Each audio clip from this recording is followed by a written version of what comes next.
El hombre al que Jesús llamó la roca, el fundamento visible de su iglesia, se desmoronó como arena con la simple pregunta de una sirvienta. ¿Por qué? Hermanos, hoy nos adentramos en una de las historias más dolorosas, más humillantes y a la vez más llenas de esperanza de todo el Evangelio, la triple negación de San Pedro. A menudo leemos esta historia y nos apresuramos a juzgar. ¡Qué cobarde!, pensamos. Yo jamás habría hecho eso. O quizás la reducimos a una simple lección sobre el miedo. Pero hoy vamos a pulverizar esas interpretaciones superficiales. Vamos a ir más allá del miedo. Vamos a entrar en la oscuridad de esa noche, en el patio del sumo sacerdote. Vamos a sentir el frío del fuego, el pánico en el corazón de Pedro y, lo más importante, vamos a entender la verdadera razón de su caída. Porque la caída de Pedro, hermanos, no fue un accidente, fue una demolición necesaria.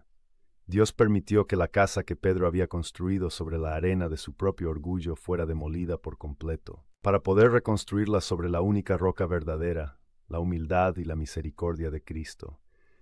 Esta es la historia de cómo la mayor vergüenza de un hombre se convirtió en su mayor calificación para ser el primer papa. Es una historia que te romperá el corazón y luego te lo reconstruirá con la fuerza de la gracia de Dios. Para entender la caída de Pedro, primero debemos entender la montaña de orgullo sobre la que estaba parado. Y no fue una montaña que apareció de la nada esa noche. Era una cordillera que atravesaba toda su personalidad. Pedro era un hombre de extremos. Era el primero en hablar, el primero en actuar. Cuando Jesús preguntó, ¿quién dicen que soy yo?, fue Pedro quien, inspirado por el Padre, proclamó, tú eres el Cristo, el Hijo del Dios vivo. Pero minutos después, cuando Jesús habló de su pasión, fue el mismo Pedro quien lo reprendió, ganándose la respuesta más dura de Jesús: apártate de mí, Satanás. Era el hombre que, al ver a Jesús caminar sobre las aguas, tuvo la fe audaz de decir, Señor, manda que yo vaya a ti. Y luego, al ver el viento, tuvo la pequeña fe que lo hizo hundirse. Era un hombre de grandes pasiones y de una inmensa confianza en su propia fuerza. Y esa confianza llegó a su punto de ebullición en el cenáculo, la noche de la última cena. El aire está cargado de una tristeza solemne, y Jesús, con una mirada que traspasa el alma, les da la terrible noticia. Todos ustedes se escandalizarán de mí esta noche. Imaginen el silencio atónito de la habitación, y entonces la voz de Pedro, siempre el primero, siempre el más apasionado, rompe el silencio. Su reacción no es de humildad, no es una petición de ayuda. Es una declaración de autosuficiencia, una declaración de orgullo puro y duro. En Mateo 26, Pedro le responde con una confianza que hiela la sangre. Aunque todos se escandalicen de ti, yo nunca me escandalizaré. Sientan el peso de esas palabras. Él, Simón Pedro, el pescador rudo, el líder natural, se ve a sí mismo como el pilar, la excepción. Ve a los otros 10 como débiles, pero se ve a sí mismo como la roca inquebrantable. Su promesa no se apoya en la gracia de Dios, se apoya en la fuerza de yo. Jesús, con una tristeza infinita, intenta advertirle: de cierto te digo que esta noche, antes que el gallo cante, me negarás 3 veces. Y la respuesta de Pedro es aún más arrogante. Es una escalada de orgullo. Aunque me sea necesario morir contigo, no te negaré. Es la promesa de un hombre que no se conoce a sí mismo, que no conoce la profundidad de su propia debilidad, que no conoce la ferocidad de la batalla que está a punto de desatarse. Y Jesús lo deja. Permite que su amado apóstol camine directamente hacia la tormenta que lo romperá, porque sabe que solo un hombre roto puede ser reconstruido por la misericordia. La noche avanza, van a Getsemaní. Jesús en su agonía les pide que velen y oren. ¿Y qué hace Pedro, el que prometió morir por él? Se queda dormido. Luego llegan los soldados. Y aquí vemos el último destello del falso coraje de Pedro. Desenvaina su espada, corta la oreja del siervo del sumo sacerdote. Es un acto de violencia, un acto de la carne. Sigue confiando en su propia fuerza. Y Jesús lo reprende. Pedro, es batalla no se gana con tus armas, sino con las mías, no con la espada, sino con la cruz. Jesús es arrestado. Todos huyen, pero Pedro lo sigue de lejos. Ya no es el valiente soldado al lado de su Señor, es una sombra acechando en la periferia, dividido entre su amor y su miedo, y llega al patio del sumo sacerdote, un lugar de poder enemigo, y se sienta junto a un fuego calentándose las manos, un pequeño acto de comodidad en medio de la traición, y es en ese lugar de compromiso donde comienza su descenso al infierno. La primera negación, la caída por cobardía. Una simple sirvienta se le acerca y le hace una pregunta simple. Tú también estabas con Jesús de Galilea. Era su oportunidad, y elige la mentira fácil. No sé lo que dices, responde. El hombre que prometió morir por Jesús no puede ni siquiera soportar la pregunta de una criada. La segunda negación, la escalada por pánico, sale a la puerta tratando de escapar. Pero otra criada lo ve, y esta vez le habla a los que están allí. También éste estaba con Jesús de Nazaret, y aumenta. Y esta vez la negación simple no es suficiente. Niega con juramento. No conozco a tal hombre, jura. Está invocando a Dios para que sea testigo de su mentira. La caída es más profunda. La tercera negación, la desintegración total. Pasa una hora de tortura silenciosa, y entonces se le acercan los que estaban allí. Su acento galileo lo traiciona, y para colmo, uno de los siervos, pariente de aquel a quien Pedro le había cortado la oreja, lo acusa. ¿No te vi yo en el huerto con él? Está acorralado. Y el Evangelio de Marcos nos dice que él entonces comenzó a maldecir y a jurar, no conozco a este hombre de quien habláis.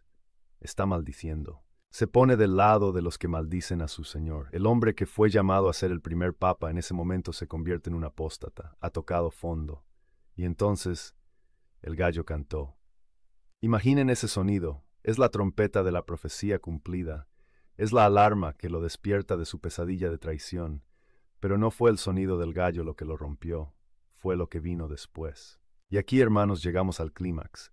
El Evangelio de Lucas nos da el detalle que lo cambia todo. Entonces, vuelto el Señor, miró a Pedro. Imaginen esa mirada. Jesús golpeado, ensangrentado, siendo arrastrado por sus captores, y en medio de su propia agonía busca el rostro de su amigo. No era una mirada de te lo dije, no era una mirada de ira, era una mirada de un dolor infinito, era la mirada de un corazón roto. Era la mirada de un amor que incluso en el momento de la peor traición no dejaba de amar. Y en esa mirada, Pedro vio la verdadera magnitud de su pecado. Su pecado no era solo cobardía, era una herida infligida al corazón del Dios que lo amaba. Y esa mirada lo pulverizó, y Pedro, saliendo fuera, lloró amargamente. Esas lágrimas, hermanos, son la diferencia entre Pedro y Judas. Judas se desesperó de la misericordia de Dios y se suicidó. Las lágrimas de Pedro eran diferentes, eran lágrimas de contrición, era el dolor del que sabe que todavía es amado, y esas lágrimas amargas fueron su salvación. Pero nuestra fe es la fe de la resurrección. Y la historia de Pedro no termina con su negación, termina con su restauración. Avancemos unas semanas.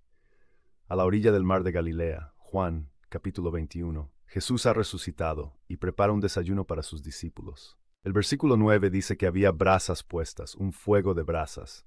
La palabra griega aquí, antraquia, solo se usa 2 veces en toda la Biblia, aquí y en el patio del sumo sacerdote donde Pedro negó a Jesús. Jesús, en su infinita delicadeza, recrea la escena del crimen, no para acusar, sino para sanar el trauma en su origen. Y después de comer, Jesús mira a Pedro y no le pregunta ¿por qué lo hiciste? Le hace la única pregunta que importa. 3 veces, una por cada negación. Simón, hijo de Jonás, ¿me amas más que estos? Y aquí, hermanos, tenemos que ir al griego original para entender la danza de misericordia que está ocurriendo. Las 2 primeras veces Jesús usa la palabra agapas me, que significa el amor más alto, el amor sacrificial, total. Y las 2 veces, Pedro, humillado, ya no se atreve a usar esa palabra. Responde con un amor más humilde. Filo sé, Señor, tú sabes que te quiero como a un amigo.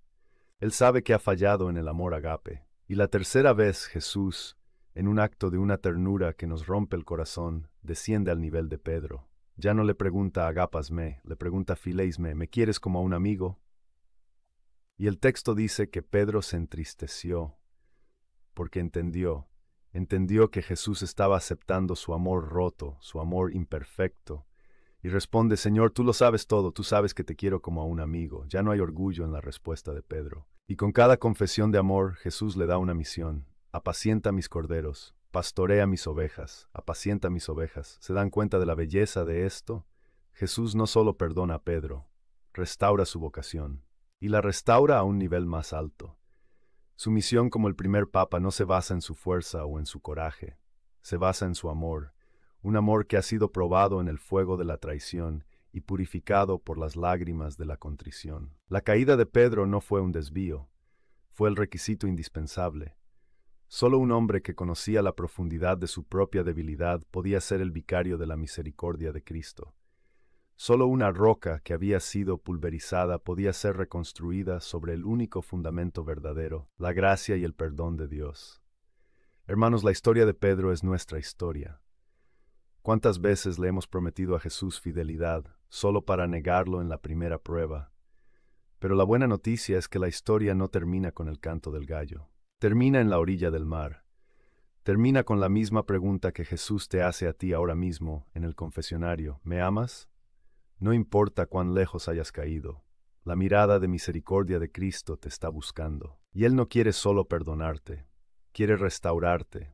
Quiere darte una misión. Porque Él no construye su iglesia con gente perfecta. La construye con pecadores perdonados. Si alguna vez has sentido el peso de tu propia negación, no te desesperes como Judas. Llora como Pedro.